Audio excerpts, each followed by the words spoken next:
डोली कहें या अर्थी, ससुराल में वो पहली सुबह आज भी याद आती है। कितनी हड़बड़ा के उठी थी, ये सोचते हुए कि देर हो गई है और सब न जाने क्या सोचेंगे। एक रात ही तो नए घर में काटी है और इतना बदलाव, जैसे आकाश में उड़ती चिड़िया को किसी ने सोने की मोतियों का लालच देकर पिंजरे में बंद कर दिया हो। शुरू के कुछ दिन तो यूं ही गुजर गए।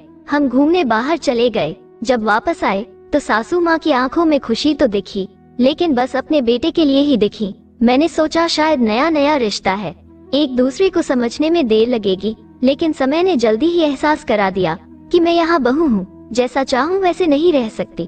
कुछ कायदा मर्यादा हैं जिनका पालन मुझे करना होगा। धीरे धीरे बात करना, धीरे से हंसना, सबके खाने के बाद खाना, ये सब आदतें जैसे अपने आप ही आ गई। घर में माँ से भी कभी कभी ही बात होती थी। धीरे धीरे पीहर की याद सताने लगी। ससुराल में पूछा तो कहा गया अभी नहीं, कुछ दिन बाद। जिस पति ने कुछ दिन पहले ही मेरे माता पिता से ये कहा था कि पास ही तो है, कभी भी आ जाएगी, उनके भी सुर बदले हुए थे। अब धीरे धीरे समझ आ रहा था कि शादी कोई खेल नहीं, इसमें सिर्फ घर नहीं बदलता बल्कि आपका पूरा जीवन ही बदल जाता है। आप कभी भी उठ के अपने पीहर नहीं जा सकते, यहाँ तक कि कभी याद आए तो अपने पीहर वालों को भी बिना पूछे नहीं बुला सकते हैं। पीहर का वो अलहड़पन, बेबाक हंसना, वो झूठे मुंह रसोई में कुछ भी छू लेना, जब मन चाहे तब उठना, सोना, नहाना, सब बस अब यादें ही रह जाती हैं। अब मुझे समझ में आने लगा था कि क्यों विदाई के समय सब मुझे गले लगा कर रो रहे थे। असल में मुझसे दूर होने का एहसास तो उन्हें ही हो रहा था, लेकिन एक बात और थी जो उन्हें अंदर ही अंदर परेशान कर रही थी कि जिस शख्स से उन्होंने मुझे इतने साल दूर रखा, अब वो मेरे सामने आ ही जाएगा।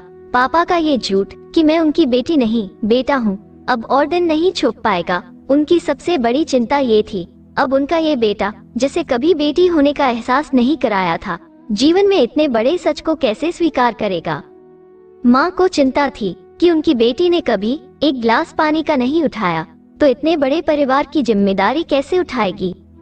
सब इस विदाई और मेरे पराये होने का मर्म जानते थे, सिवाय मेरे, इसलिए सब रो रहे थे जैसे मैं डोली में नहीं अर्थी में जा रही हूँ। मुझे समझ आया कि उनका रोना गलत नहीं था। हमारे समाज का नियम ही यह है, एक बार बेटी डोली में विदा हुई तो फिर वो बस मेहमान ही होती है घर की। फिर कोई चाहे कितना ही क्यों न कह ले कि ये घर आज भी उसका है, सच तो ये है कि अब वो कभी भी यूं ही अपने उस घर जिसे मायका कहते हैं नहीं आ सकती। हजारों समस्याओं और परेशानी आने पर भी उसी को हल करना है, हंसते हुए, गम छुपाते हुए। क्या ये किसी तपस्या से कम है? अनजान जगह को सुधार कर अच्छा बनाने का काम करना। क्या कहेंगे आप इस दर्द भरी कहानी के बारे में? आशा करती हूँ आपको ये कहानी पसंद आई होगी। अगर पसंद आई है तो एक लाइक कर दीजिएगा, अपने दोस्तों के साथ शेयर कीजिएगा, और हाँ, रोजाना एक नई कहानी सुनने के लिए हमारे इस चैनल कहानी मेला को सब्सक्राइब करना मत भूलना। धन्यवाद।